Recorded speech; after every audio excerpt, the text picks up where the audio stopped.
Did you hear the one about the guy who got attacked by the river? He was repeatedly raped, apparently. And at least once with the broken end of a beer bottle. And had his throat slashed. And his penis cut off and stuffed into his mouth. Terrible. His body was found the next morning by a passing jogger who was reported as saying, "Yeah, his body was completely cut up. Completely cut up. This guy was well and truly dumped."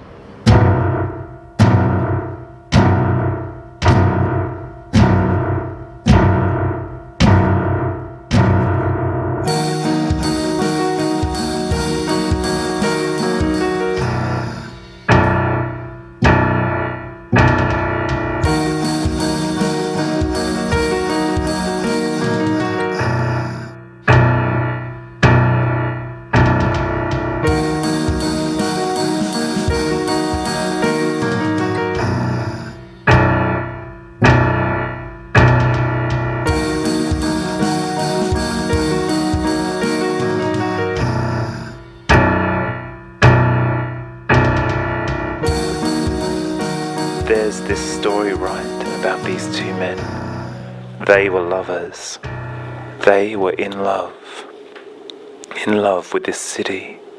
Yeah, they loved its wide open streets, its tree-lined avenues. They loved to spend hours on a Sunday walking around town, sitting and talking in parks, kissing in a special hidden place near the river where no one would see them. What they really loved about this city was the peace and quiet, the silence, space to think, to contemplate life.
One guy bumps into an ex-lover on the street.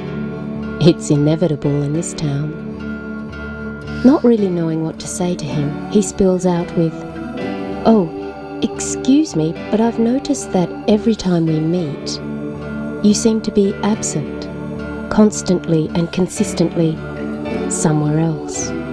And what I'm just not clear about is, are we over? Or more to the point, did we ever begin?" Just asking.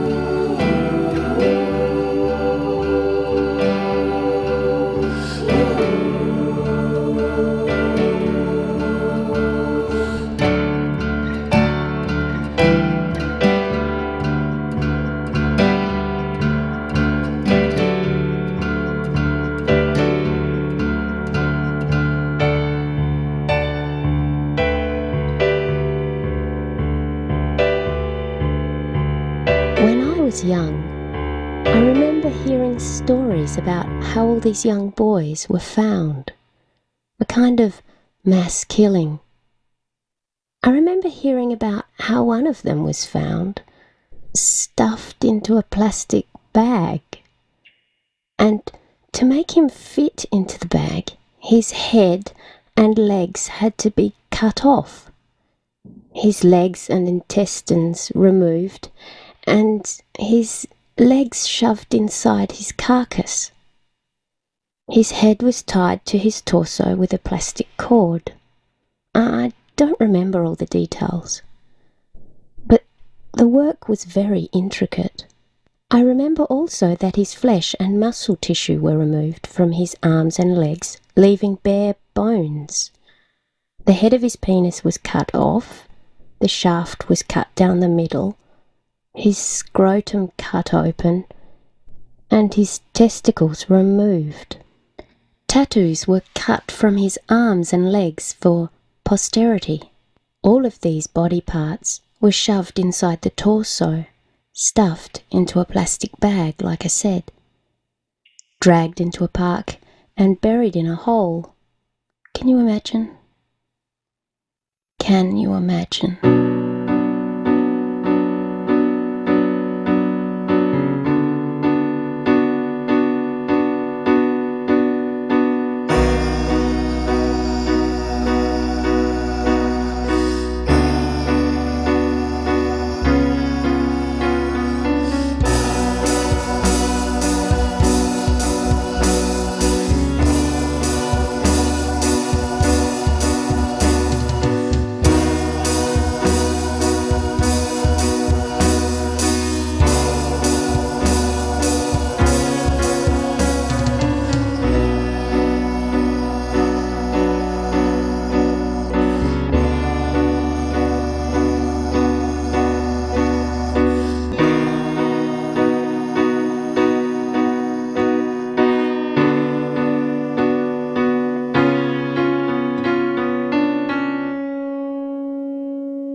I knew this guy once who loved too much.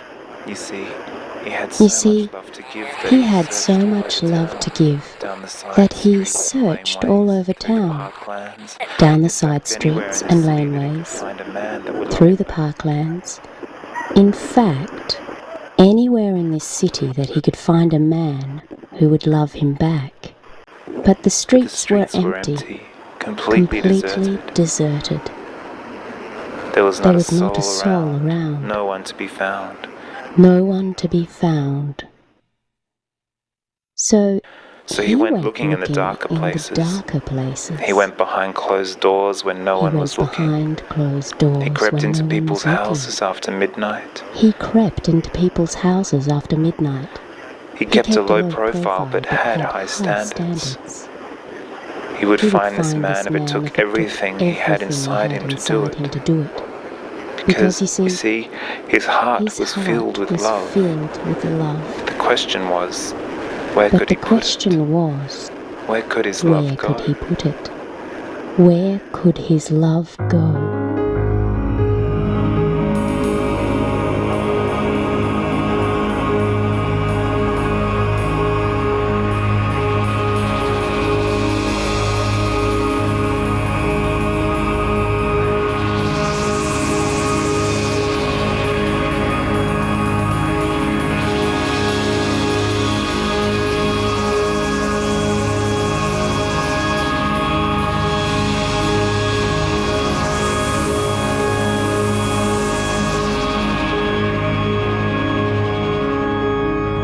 I can't sleep at night in this city anymore. As soon as I close my eyes, all I see are these dead bodies. Boys I don't recognize, but they're always there. Endlessly falling from tall buildings. Their bodies crushed on the sidewalk. Lifeless. But always with a smile on their faces, which makes me think maybe they wanted it to be this way all along.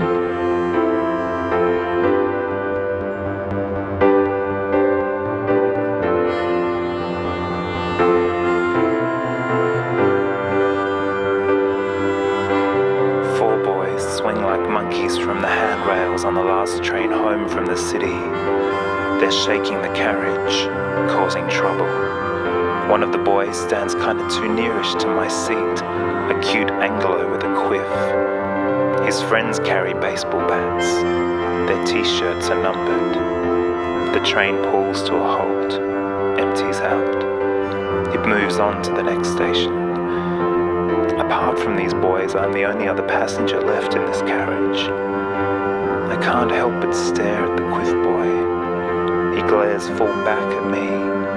Without hesitation, he says to me, "You saw us swinging like monkeys on the handrails, but how much attention did you really pay? Did you think that calling us cute somehow validated your sense of distance and objectivity? Did you really think that we were just idle boys standing with our asses firmly packed and tactile, with our pale, clean complexions, with our disco funk, with our baseball boy arrogance, with our stolen clothes, with our fathers who beat the shit out of our beautiful angel faces and the scars that crease? It seems so cool and film star sexy.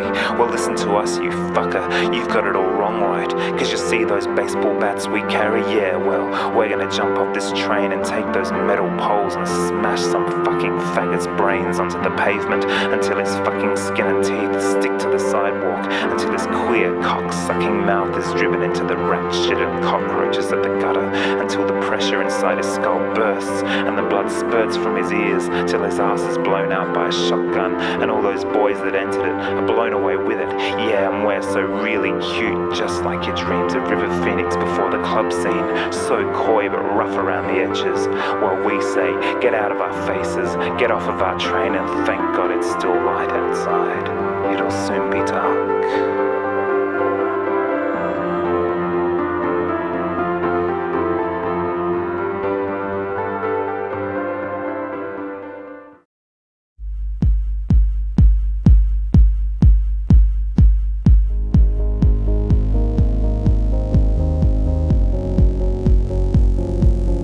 These two guys are leaving a club. It's 3 a.m. and they don't say much until they reach one of the guys' cars. This guy moves in close to the other guy and whispers in his ear,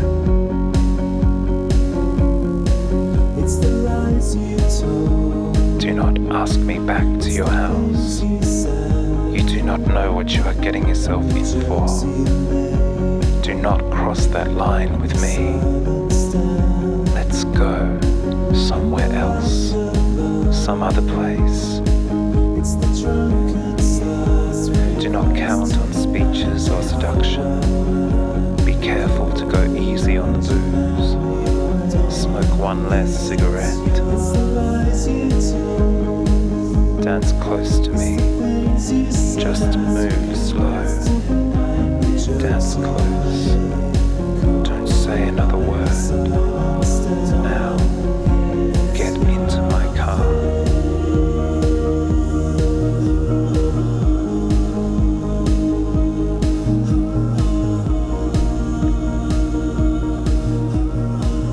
There was this boy once upon a time. Well, he was a teenager really, and he wasn't used to the names that people chose to call him. Faggot, queer fuck, poofter, shit liquor, homo, you know. So he used to spend hours scanning the streets, looking at all these people with their lives, their jobs, their security, their families. And he wondered, what would these families think if he was to wipe them out? You know, like destroy them. I mean, he had to blame someone after all, for all those harsh words, slurs and attacks. He had to do something extreme, you know, to deal with this confusion and fucked up feelings he had of rage. He had to turn things around. He had to do something about all of these people and their obliviousness to him. Something had to be done. It's your trying today. Words have failed you more than once before. It's an impression you're leaving, slurred by alcohol. Violent thoughts of fisticuffs and beer, still on the trail by the river. Do I feel you or do you feel me? I feel you or do you feel me?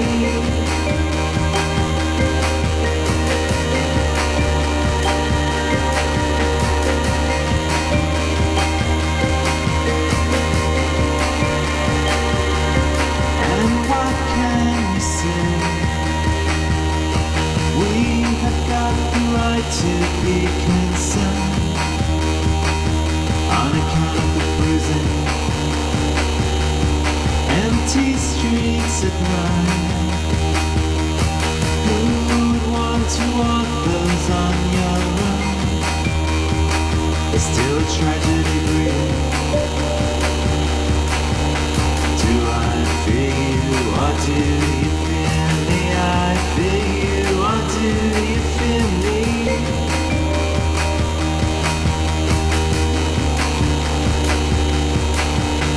Do I feel you or do you